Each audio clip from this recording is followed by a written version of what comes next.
Hey guys, and welcome to Quality Shot. I'm really excited to be joined once again by Nikhil, Uttamchandani. Let's call you a cricket journalist, commentator, and an analyst as well. How are you doing? How are you doing, man? Great to be back here on your show, Quality Shot, of course. Fantastic page, great content, and it's a pleasure to be on. No worries. A pleasure's all mine. Pleasure's all mine. Guys, as well, please do check out Nikhil on Instagram and also his YouTube page as well. I know he's got a YouTube page as well and channel. And he just did an interview with Tymor Mills and Chris Jordan. So really, really good interview. Go and check it out. It's fantastic. Okay, what do you think of the? Are you happy with the Test squad? I mean, obviously, who is it? Darren Bravo and Jason Holder coming back in, kind of amongst that really, really fantastic squad, really against Bangladesh. Who at the time it looked like it was a weak squad, but now coming after that, it looks like we've got a squad of really strong players. What's your take on it? I would say I'm pretty happy, obviously, retaining the majority of the squad from the Bangladesh series, and rightfully so. I just found, a couple of players were unlucky not to see their name there. For example, Shamar Brooks being left out, and even Roston Chase as well, who to me dominates home conditions and would have been a real asset with his bowling and batting. But nonetheless, I mean, the West Indies selectors have chosen to go in a direction, and I'm going to back the team to the end. I'm sure that, they have the right skill set and they have the right weapons to defeat Sri Lanka in this 2-match series. Yeah, I agree. Roston Chase, obviously, interesting one. He's on there, and Shamar and Brooks, as you said as well. Do you think Shea Hope will get a call up at some point to the Test squad again? For sure. I think a quality player like him, you can expect at some point he will get that. He will get a call up. But for right now, I think what's beautiful about West Indies cricket is there's a competition for places. So I do think he will have to wait his turn before he can, really make it into that side. Yeah, I agree. I think there's I definitely feel, I don't know whether it's just because of the Bangladesh series and them winning games, but maybe that is the case, but it's good in the way that they're winning games, which builds momentum, and then it makes people want to play and gives them that fire in the belly. But I do feel like West Indies, for the first time in maybe a couple of years, have that competition for places and really have a lot of players that you can fit into that team, and you wouldn't be able to complain about it, which is really good to see. Actually, the last thing I wanted to ask you was about Craig Brathwaite, obviously the captain, so replacing Jason Holder. What are your thoughts on it? Because Jason Holder, captain for 5 years? I was appointed at 23 when West Indies were in a transitional phase, really, and he took it upon himself.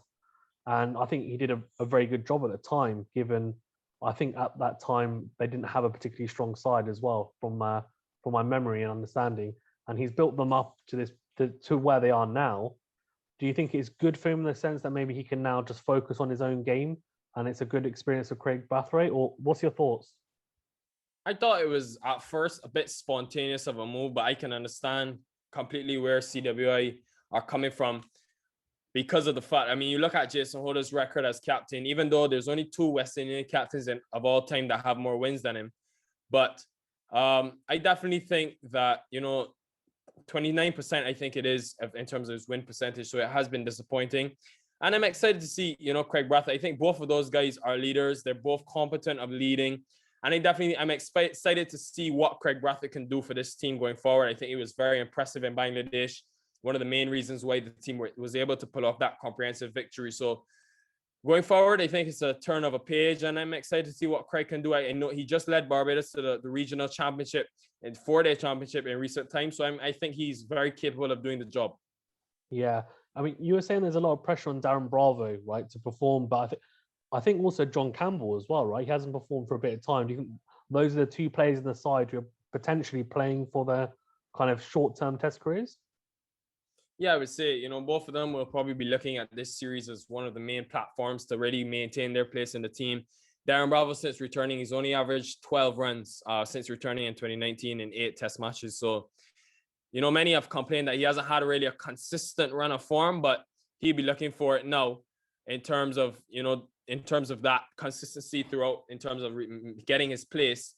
So I do think he will look at this series and really try to target it, because with the likes of Shimron Hetmeyer, Shea Hope, who are not even in the fray, Shamar Brooks as well, there is competition for places. John Campbell, he got a big 100 in the warm-up match, which I thought was a main contributor to his selection. But he'll already be, he does well in home conditions, so he'll be looking forward to this series as well. 100%. I feel like warm-up matches are definitely the way to help you push forward into the side. And we've seen it, in previous tours as well.